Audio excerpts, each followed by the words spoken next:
bicara sama orang, tiba-tiba mata ini menyipit kayak orang berkedip sebelah.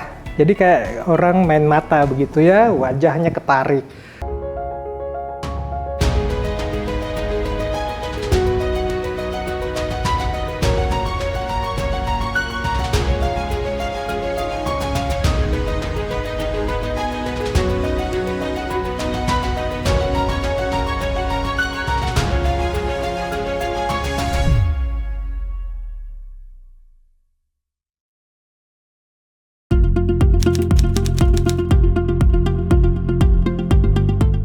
Hemifacial spasme ini ya tentu yang pertama sekali mengganggu adalah pasien ini kan terganggu dan bisa jadi depresif ya. Depresi karena bicara sama orang tiba-tiba mata ini menyipit kayak orang berkedip sebelah. Jadi kayak orang main mata begitu ya, wajahnya ketarik.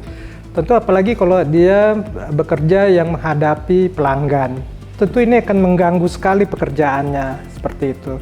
Ya, kalau memang masih tahap awal mungkin kita mesti berkonsultasi lah dengan dokter yang bekerja di bidang-bidang di bidang persarafan seperti itu atau dokter bedah saraf.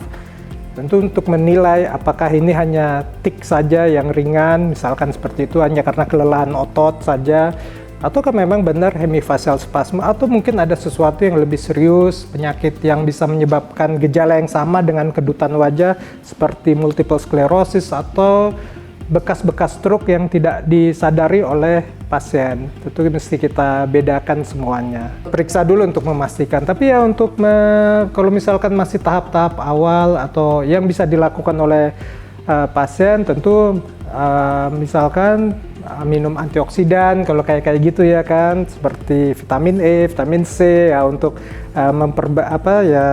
untuk menjaga fungsi saraf seperti itu.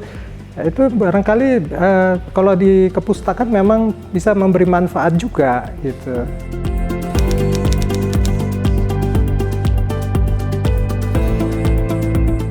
Kita mesti membedakan dengan penyakit yang lain. Ada namanya tik juga ya, tik itu cuman lebih kecil lagi, kadang-kadang cuma pelupuk mata aja yang berkedut gitu ya, tanpa melibatkan sudut bibir, tanpa melibatkan otot yang lain sampai ke dagu.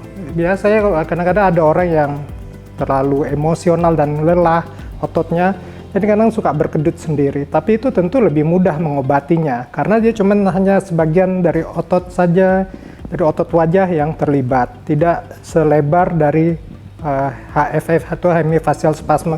Kalau hemi itu kan memang benar-benar sebelah seperti itu. Kemudian ada juga tipe-tipe kejang yang simple ya. Kadang-kadang juga dimulai dengan kedutan, tapi tentu berbeda juga gejalanya dengan hemifacial spasme.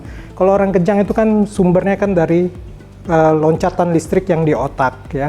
Tentu setelah kalau muncul kejang seperti itu, pasien merasa lebih lelah gitu.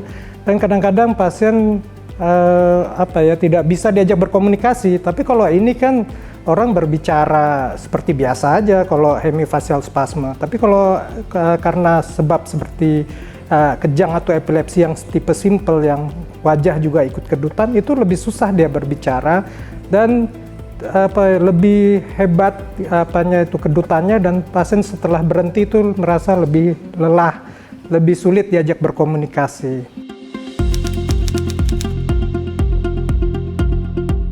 Berbeda lagi kalau Bell's palsy, saraf wajahnya lumpuh. Ya, seperti saraf wajah mungkin serabut sarafnya rusak ya, atau ada itu biasanya kalau Bell's palsy memang rusak dia atau lumpuh dia, sehingga mata ini justru tidak bisa berkedip. Dia hanya bisa, jadi kalau berkedip mata yang sebelah yang sehat, yang ini nggak berkedip, dan ketika senyum juga tidak simetris. Kalau ini bisa kita lihat sudut garis ini. Nah, kalau yang terkena Bell's palsy ini menghilang garis wajah ini. Seperti itu. Justru kalau Bell's palsy dia lumpuh wajahnya sebelah. Kalau ini justru dia bergerak sampai pasien ini, sampai mata ini sampai menyipit, sudut bibir ketarik sampai mau ke telinga. Ini juga dagu ini juga ikut ketarik. seperti itu. Kalau hemifacial spasme kita mesti membedakan ya, apakah memang wajah ini kan ini wajah ini disarafi oleh saraf ketujuh ya, dari saraf ini fasial ya, namanya saraf fasial. Apakah dia teriritasi oleh penyakit tertentu yang degeneratif seperti bekas stroke gitu ya, ataukah dia memang pembuluh darahnya yang menempel, ataukah ada tumor yang merangsang yang menempel ke tempat keluar saraf wajah ini yang sehingga menyebabkan saraf pada wajah ini lebih iritatif sehingga otot lebih berkedut.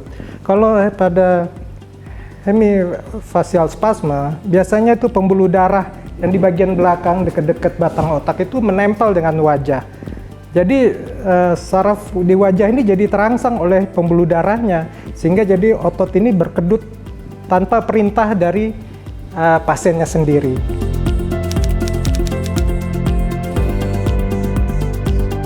Pemeriksaan neurofisiologi ya, pemeriksaan fisiologi.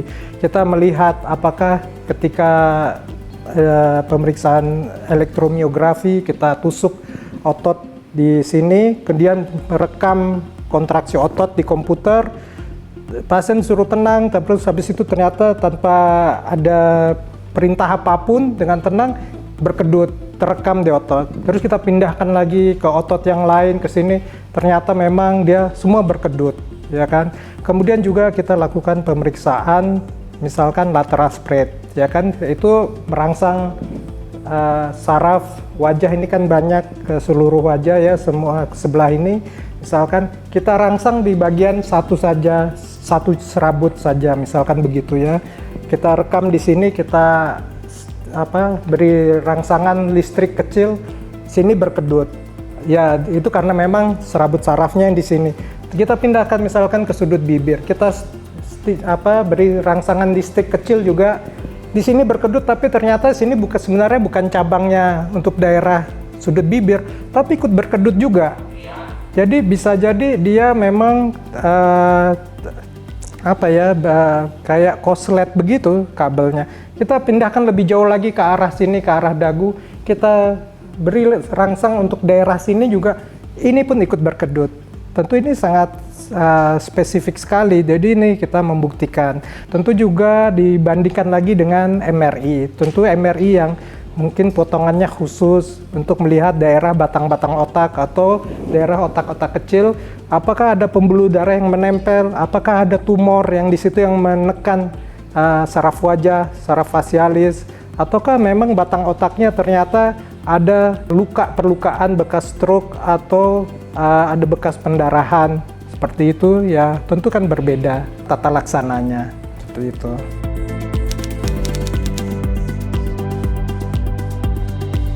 Memang sih ada beberapa macam pengobatan ya, seperti kalau tidak terlalu berat misalkan dengan obat-obatan, tapi obat-obatannya juga obat-obatan yang bekerja di saraf seperti obat-obat epilepsi seperti karbamazepin. Kemudian karena ini spasme kaku otot, maka diberikan obat-obat pelemas otot ya, yang muscle relaksan.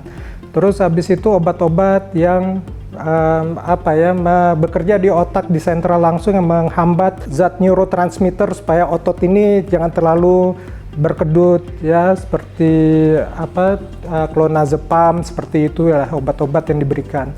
Atau memang ada juga kalau kita baca ke pustakaan, memang sih disuntik juga dengan botulinum toksin untuk melumpuhkan otot. Tetapi itu kan tidak permanen gitu ya. Kalau adalah kelebihan dan kekurangan. Tentu yang terakhir adalah yang dilakukan adalah microvascular decompressive operasi dengan memisahkan kalau memang itu pembuluh darah dengan saraf wajahnya dipasang pemisah tentu ya. Tentu dokter bedah saraf yang lebih paham teknik operasi apa yang mesti dilakukan. Ya tentu itu memang lebih permanen dan lebih hasilnya lebih memuaskan. Tapi tentunya kita juga mesti hitung-hitungan untung ruginya, karena tindakan operatif kan tentu juga pasti ada efek sampingnya juga ya, ada efek samping. Kemudian botulinum toksin pun juga bukannya aman, tapi juga ada efek sampingnya. Dengan minum obat-obatan itu juga ya lebih sedikit efek samping, tetapi juga ini minum obat jangka panjang, mungkin bisa seumur hidup dan membuat pasien jadi malas juga minum obat seperti itu.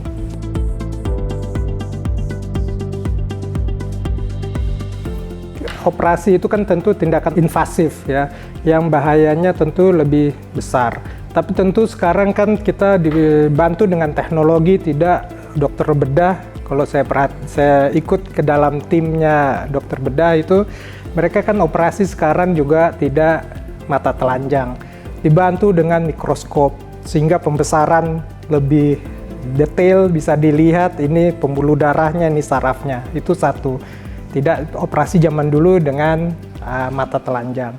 Kemudian juga ada alat bantu intraoperatif monitoring. Alatnya seperti alat EMG tadi, pemeriksaan neurofisiologi. Kita pasang di daerah-daerah wajah, otot-otot yang dipersarafi oleh saraf fasialis. Jadi ketika dokter bedah melakukan operasi, kemudian kena ke saraf fasialis, tentu otot ini akan berkedut. Dan ini akan direkam oleh komputer, dan ada dokter yang melakukan intraoperatif monitoring tentu bisa memberitahu hati-hati ini otot wajah, entah daerah mata, entah daerah sudut bibir, entah daerah dagu, ini kontraksi. Maka dokter bedah tahu, oh ya ini ada operasi yang dia lakukan, udah mulai dekat-dekat atau mulai mengenai saraf wajah yang bisa membahayakan pasien, yang bisa menyebabkan kelumpuhan wajah misalkan itu. Tentu juga dibantu dengan pemeriksaan